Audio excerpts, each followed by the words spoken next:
Beginilah cuplikan detik-detik hancurnya peralatan dan personil militer angkatan bersenjata Ukraina di dekat Cervex. Rekamannya ramai beredar di media sosial Telegram pada Senin 3 April 2023. Pada awal rekaman terlihat 4 orang prajurit Ukraina sedang beroperasi. Tampak juga 3 kendaraan militer pasukan Zelensky beroperasi di tempat yang tidak jauh di mana tentara Ukraina lainnya berada.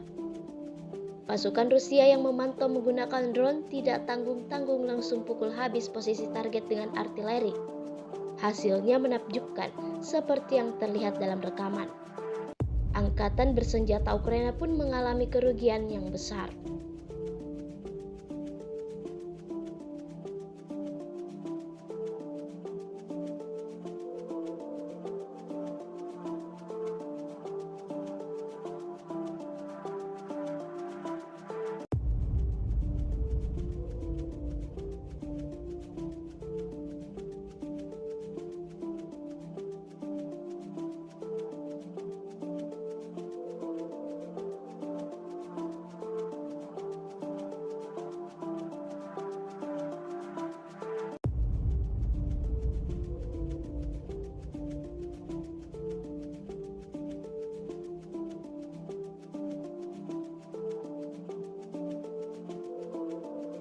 Terima kasih sudah nonton.